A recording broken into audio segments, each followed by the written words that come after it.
The new Samsung Galaxy Z Fold 5 and the Google Pixel Folds are the most expensive foldables that you can buy right now in 2023, both starting at $1,800. And while you can get discounts and free accessories if you pre-order, using the links below especially, they're still very expensive products. So which one is the better choice? We'll compare everything from the outer screen to the inner screen to the hinge, the cameras, the software, the battery, and so much more. And until then, if you're looking to keep your foldables safe, check out Spigen, our sponsor for this video. Spigen has released a variety of cases and designs for Samsung's latest foldables, offering both style and protection. More on Spigen using the link below, as well as later in the video. And now, back to the video. You see, one of the most important things in a foldable is the outer display, as that's how you'll use it whenever you're out and about. And here, the Pixel Fold literally has pretty much the best outer display on any foldable out right now. It looks very wide, but in fact, it is actually similar in width to the Pixel 7 Pro and other regular phones, it's just that it is shorter. Whereas Samsung's outer screen is very tall and also incredibly narrow, which makes it almost impossible to type on. And browsing the web isn't great either, as everything is just way too compacted. Like 90% of the times when I was using a Samsung Fold, I would actually use it on the inner display, because of how difficult the outer screen was to use. Whereas with the Pixel Fold, 60% of the times actually, I was using the outer screen. I do have to give props to Samsung for having a significantly brighter outer screen, which does make a difference outdoors, but other than that, I would definitely pick the Pixel Fold's outer screen any time of day. Which brings us to the inner screen.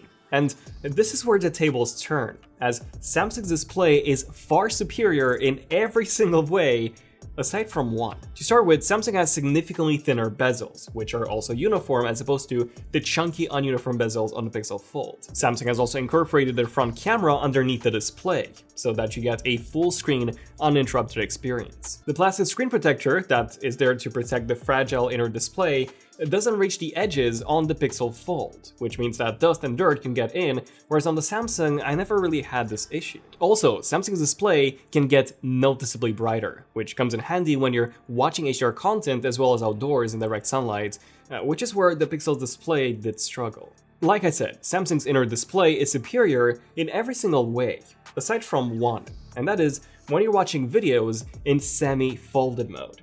Because of the super tall aspect ratio of the Samsung, you'll get these massive black bars on the sides. Of course, you can always zoom in, but the content will be heavily cropped, whereas the Pixel Fold is much more usable in this semi-folded / tabletop mode. Which brings us to the design and the build quality. And the most important aspect here is, of course, the hinge. With the Fold 5, Samsung has upgraded the hinge to one that closes flat, although there is still a tiny bit of a gap compared to the Pixel Folds. Both hinges support infinite digestibility, so that you can use them in semi-folded mode whenever you want. So far, they both seem really good, but the Pixel's hinge has two major issues. The first one is that the folding mechanism is on the edges of the hinge rather than in the middle like it is on the Samsung, and this is the reason why we have bezels that are so thick. The second issue, and this is really the big one, is that the Pixel's hinge doesn't open flat. Instead, it opens at a few degrees off of 180.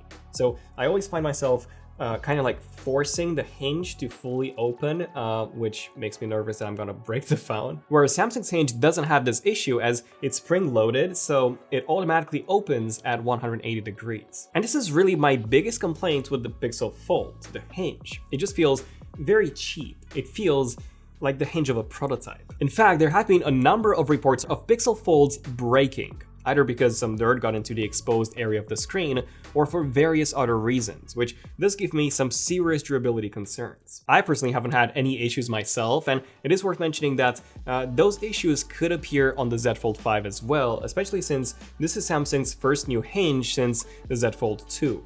Although, I would definitely put my money on the Pixel Fold having more issues than the Z Fold 5, considering that this is Google's very first foldable. I guess the only good thing about the Pixel Fold's hinge is that it does allow the phone to be considerably thinner, both when open and when closed, which does make it far more pocketable, as it resembles a phone in a case, whereas the Z Fold 5 does kind of resemble a TV remote in your pockets. And you have to give props to Samsung for being able to keep its weight down to just 253 grams, as opposed to 283 on the Pixel Fold, which my pinky is very grateful for. In terms of the colors, the Pixel Fold only comes in two: Obsidian, which is this frosted glass gray, and Porcelain, which is sort of like a cream. The Z Fold 5 comes in Phantom Black, Cream, and Icy Blue, all frosted glass, as well as two exclusive colors if you order from Samsung's online store, gray and blue, which do have this dual tone look, which I do quite like. Speaking of something else that I also think you'd like, earlier we mentioned Spigen's foldable cases, and their new Slim Armor Pro for the Fold 5 houses the hinge perfectly,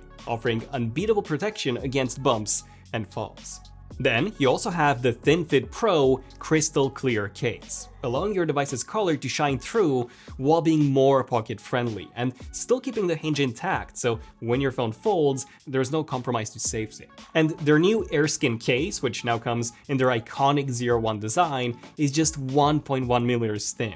This case is a great blend of functionality and looks with a see-through teardown style, which is one of their most popular designs. The AirSkin also comes in a variety of other new colorway options, including this cool glitter style effect, which will make your phone really stand out from the crowd.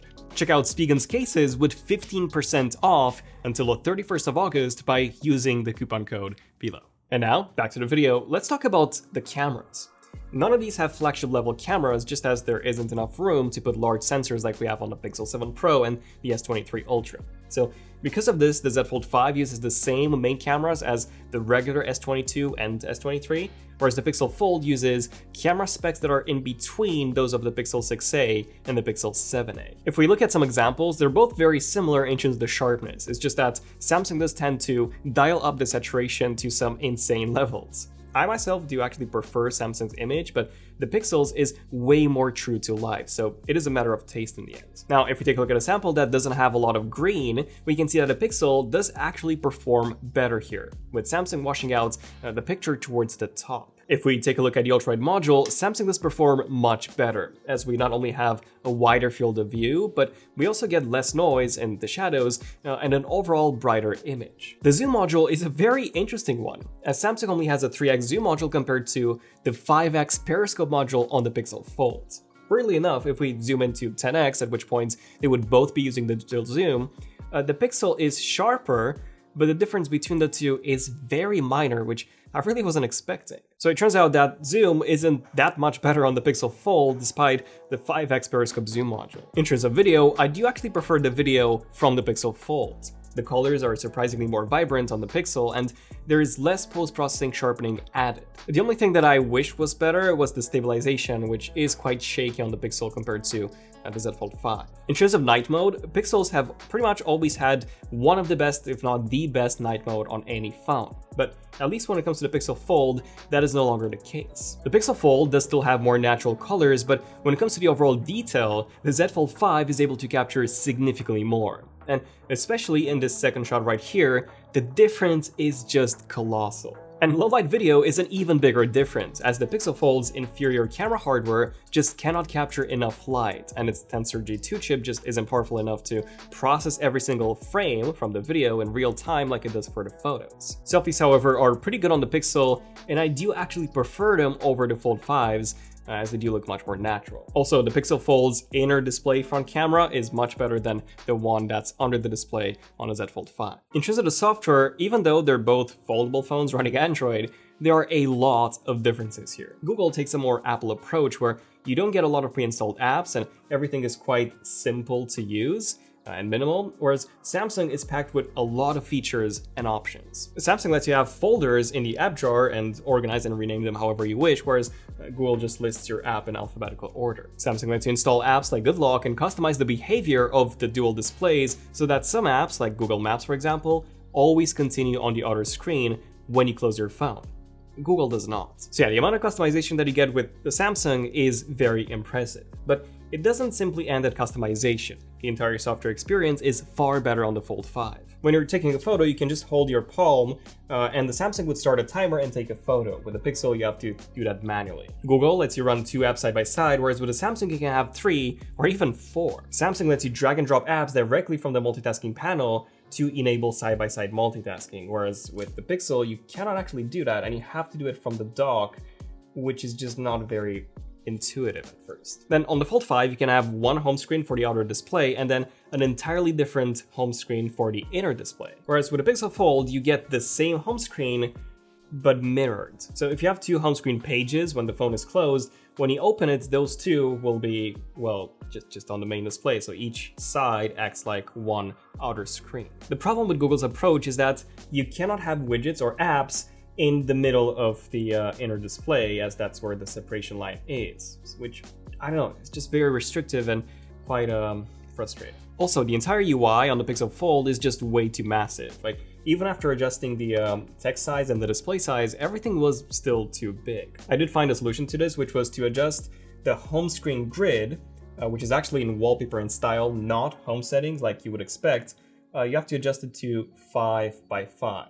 Once you do that, you will get quite a bit more space on your screen and everything will be smaller. And this doesn't even scratch the surface when it comes to the biggest issue in terms of the Pixel Fold software, and that is the fact that this is a landscape device rather than a portrait device like on the Z Fold 5. What this means is that whenever you're using an app on the Pixel Fold, that app will run in tablet mode, which for Google's own apps, that's great since they're optimized, but when it comes to third-party apps, you'll get these huge black bars on the sides. Now, there is a way to fix that, which is to rotate the Pixel Fold in a portrait orientation, and in that case, it will work the same as on the Z Fold 5, but you literally have to do that for every unoptimized third-party app, which is basically like almost all of them. The Z Fold 5, of course, doesn't have this issue being in portrait mode. And just using the Z Fold 5 feels like having a computer in my pocket, especially with features such as using the bottom of the display as a trackpad, or not even to mention DeX, which can literally turn your phone into a desktop computer, whereas the Pixel Fold just feels like using a larger Pixel phone. But leaving these software issues aside, they're both crazy fast and crazy fluid to use. Despite the Z Fold 5 having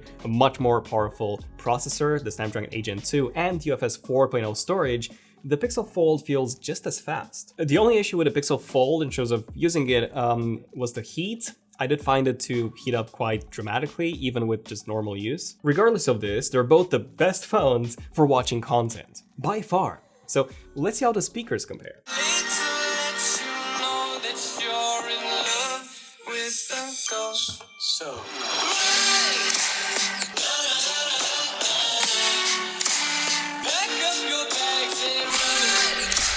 So they were both good, but you could probably tell that Samsung had way more punch and everything was way clearer on the Z Fold 5 compared to the Pixel Fold. When it comes to the battery, even though the Pixel Fold does have a physically larger battery, the battery life for me at least has just been okay. About a full day of use with moderate usage. It is quite early to judge the Z Fold 5 as we recently just got it, but based on my long-term usage with the Z Fold 4, I was able to get about a day and a half. So I would expect about the same from the Fold 5, given that it does have a much more power-efficient Snapdragon 8 Gen 2 chip, but also brighter displays. In terms of charging, they both support fast charging on paper, 25 watts on the Fold 5 and 30 on the Pixel Fold, but in reality, the Pixel Fold took forever to charge. Most of the time, it was charging at 5 watts to 12 watts. I rarely saw it get to even 20. In my case, it takes about close to 2 hours to fully charge the Pixel Fold, as opposed to about an hour or so on the Z Fold. So yeah, pretty big difference here. One more thing to mention is that there is S Pen support for the Z Fold 5, which is great for sketching or editing photos in Lightroom or taking notes. However, you cannot store it inside a phone like you can with the S23 Ultra, and you have to buy it separately. So all in all, which one should you go for? Well, I think it's quite clear that the Z Fold 5 is the superior device in every single way aside from the outer screen. I can really only recommend the Pixel Fold if you're able to get it at a very low price, maybe a few months after the release or on eBay. Otherwise, the Z Fold 5 is where it's at least for now. If you want to buy any of those, you can use the links below. They are affiliate links, so they do help support the channel. They don't cost you anything extra. In fact, they can even help you save money with offers like $100 off or even double the storage for the Z Fold 5. So yeah, thank you for watching. I'm Daniel, this has been ZONEofTECH, and I'll see you guys in the next one. ZONEofTECH, signing out. Cheers.